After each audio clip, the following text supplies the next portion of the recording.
সবাই কেমন আছেন? আমি তো ভালো আছি। আজকে আমি কলা দিয়ে একটা রেসিপি করতে যাচ্ছি। এটা হচ্ছে নাস্তা, কলার তৈরি নাস্তা। প্রথমে আমি কলাগুলো কেটে নেব। এখানে আমি 3টা কলা দিয়ে কিন্তু নাস্তাটা তৈরি করে নেব।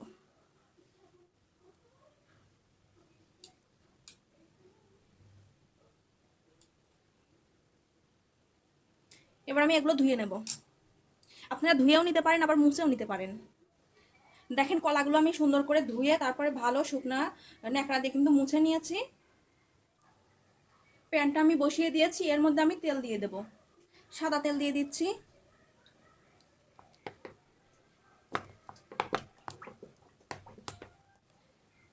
তেলটা গরম হয়ে গেছে, এর মধ্যে আমি একটা একটা করে কলা দিয়ে দেব।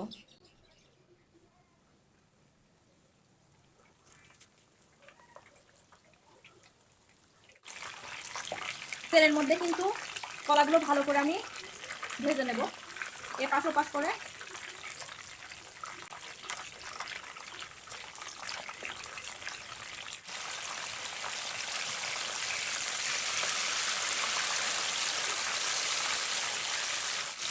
কলা আমাদের ভাজা হয়ে গেছে, এবার আমরা উঠিয়ে ফেলবো।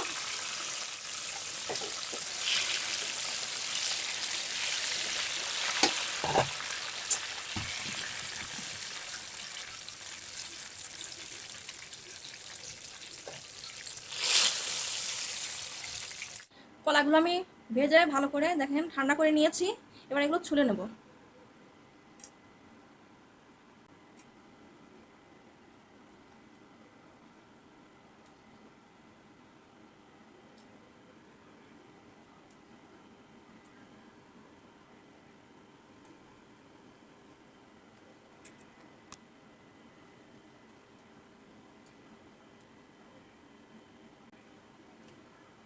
দেখেন 3টা আমি ভালো করে ছুলে নিয়েছি। এবার একটা বোলের মধ্যে উঠিয়ে নিচ্ছি।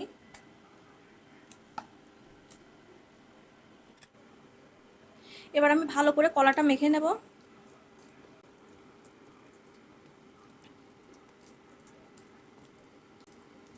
এর মধ্যে আমি চিনিটাও দিয়ে দেব। হাফ কাপের মতো চিনি আমি দিয়ে দিচ্ছি। চিনি আমাদের বেশি লাগবে না, কারণ এমনিতেই কলাতে অনেক মিষ্টি আছে।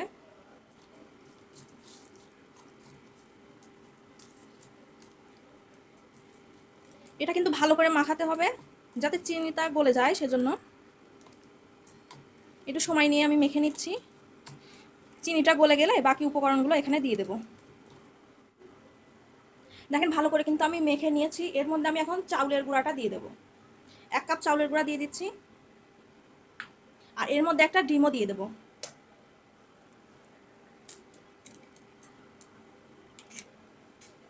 দিয়ে ভালো করে এখন মেখে নেব।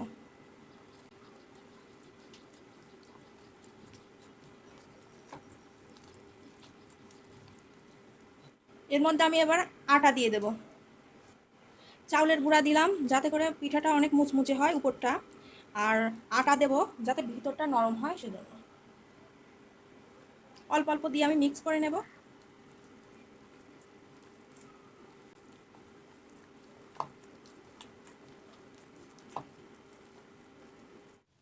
সব উপকরণ দিয়ে আমি ভালো করে মেখে নিয়েছি। লবণটা আমাদের প্রথমে দিতে ভুলে গেছিলাম, এখন দিয়ে দিলাম, সমস্যা নাই। লবণ দিয়ে আমি আবারও ভালো করে মেখে নেব। লবণটা দিলে মিষ্টির ব্যালেন্সটা ঠিক থাকে, সেজন্য লবণটা দিয়ে দিলাম।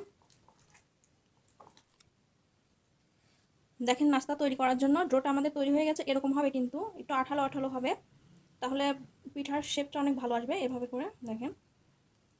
এবার আমরা পিঠাটা তৈরি করে নেব। দেখেন তেলটা আমি গরম করে নিয়েছি, এর মধ্যে আমি নাস্তাগুলো দিয়ে দেব। আমি 2 রকমের নাস্তা করে আপনাদেরকে দেখাবো, যেটা আপনাদের ভালো লাগে আপনারা সেভাবেই তৈরি করবেন।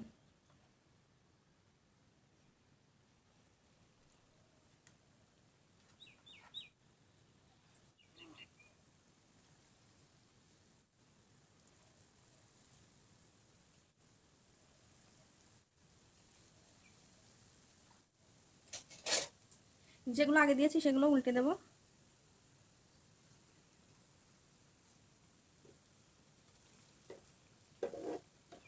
চুলার জালটা কিন্তু লো করে নিতে হবে, তাহলে ফুলবে ভালো।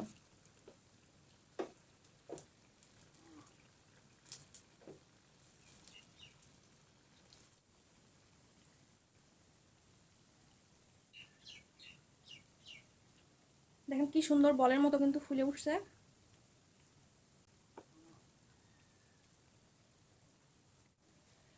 যেগুলো হয়ে গেছে সেগুলো আমি উঠায় ফেলবো।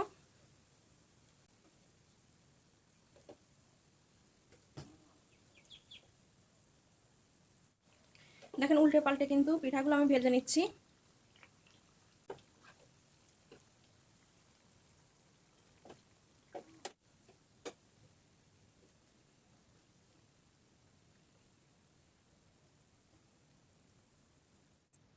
এবার আমি পিঠাটা বানিয়ে দেখাবো যে আমি কিভাবে বাসায় এটা তৈরি করি। এটা আমি হাত দিয়ে বানাই,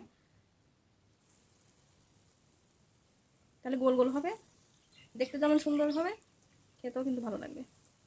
আর যারা হাতে ভরাতে চান না তারা ওভাবে চামচ দিয়ে তৈরি করে নেবেন। সবগুলো পিঠা আমি দিয়ে দিয়েছি, এবার আমি জালটা একটু মিডিয়াম করে দেবো।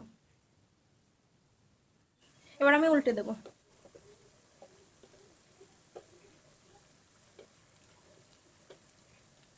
সবগুলো আমি উল্টে পাল্টে দিয়েছি, দেখেন এভাবে নেড়ে চেড়ে কিন্তু ভেজে নেব। দেখেন ভাজা আমাদের হয়ে গেছে। এইভাবে কিন্তু আমি সবগুলো পিঠা বানিয়ে নেব। দেখেন তৈরি করে ফেললাম কলার তৈরি নাস্তা বা পিঠা বলতে পারেন। দেখেন কি সুন্দর, উপর দিয়ে কিন্তু শক্ত আর ভিতরে দেখেন কি সুন্দর নরম তুলতুলে। আশা করি আপনাদের ভালো লাগবে। ভালো লাগলে অবশ্যই আমার এই চ্যানেলটিকে সাবস্ক্রাইব করে দিবেন আর রান্নাটি বেশি বেশি করে শেয়ার করে দিবেন। সবাই ভালো থাকবেন। খোদা হাফেজ।